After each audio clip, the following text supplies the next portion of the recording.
S L ಭೈರಪ್ಪನವರು ಅಂತ ಅಂದ ತಕ್ಷಣ ನಮಗೆಲ್ಲರಿಗೂ ಗೊತ್ತಿರೋದು ಅಥವಾ ನನಗೆ ತುಂಬ ಅತಿಯಾದ ಪರಿಚಯ ಇರೋದು ಅವ್ರ ಸಾಹಿತ್ಯ ಲೋಕಕ್ಕೆ ಅಷ್ಟೇ ಅಲ್ಲ, ಚಿತ್ರರಂಗಕ್ಕೂ ಕೂಡ ಅವರ ಇಲ್ಲದಿರುವುದನ್ನು ತುಂಬ ನಷ್ಟ ಅಂತಲೇ ನಾನು ಭಾವಿಸ್ತೇನೆ. ಏಕೆಂದರೆ ಅವರನ್ನು ನಾನು ಭೇಟಿ ಮಾಡಿದ್ದು, ಅವರ ಹತ್ರ ಮಾತಾಡಿದ್ದು, ಅವರ ಕಾದಂಬರಿ ಕೃತಿ ಮತದಾನ ಚಿತ್ರದ ಮಾಡುವಾಗ ಅವರನ್ನು ಭೇಟಿ ಮಾಡಿದ್ದು ನಾನು. ಅಂದರೆ ಹೆಚ್ಚು ನನಗೇನು ಒಡನಾಟ ಇರಲಿಲ್ಲ ಅಥವಾ ಅವ್ರ ಹತ್ರ ಬೆರೆತು ಮಾತನಾಡುವಂಥದ್ದು ಅವಕಾಶಗಳು ನನಗೇನು ಇರಲಿಲ್ಲ. ಮತದಾನದ ಶೋಲಿ ಭೇಟಿ ಮಾಡಿ ಅವ್ರ ಹತ್ರ ಮಾತಾಡಿರೋದು.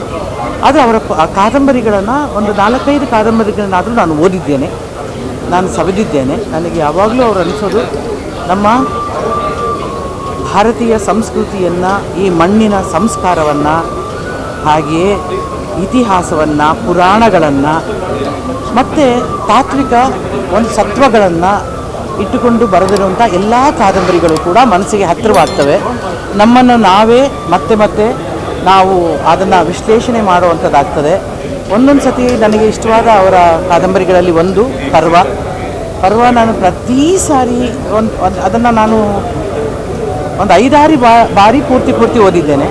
5-6 ಬಾರಿ ಓದಿದಾಗಲೂ ಬೇರೆ ರೀತಿ ಅರ್ಥೈಸ್ಕೊಳ್ಳೋಕ್ಕೆ ಪ್ರಯತ್ನ ಪಡ್ತಿದ್ದೇನೆ. ಬಹುಶಃ ಓದುಗರನ್ನು ಸೆಳೆಯುವಂಥ ಅಥವಾ ವಿಚಾರಗಳನ್ನು ಮಂಥನಕ್ಕೆ ಬಿಡುವಂಥ ಕಾದಂಬರಿಕರ್ತ.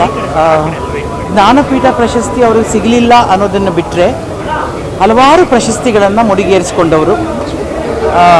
ಬಹುಶಃ ಭಾರತ ಕಂಡಂಥ ಅತ್ಯುನ್ನತ ಕಾದಂಬರಿಕರ್ತರಲ್ಲಿ ಅವರು ಒಬ್ಬರು ಅಂತ ಹೇಳೋದಕ್ಕೆ ತುಂಬ ಸಂತೋಷ ಪಡ್ತೇನೆ.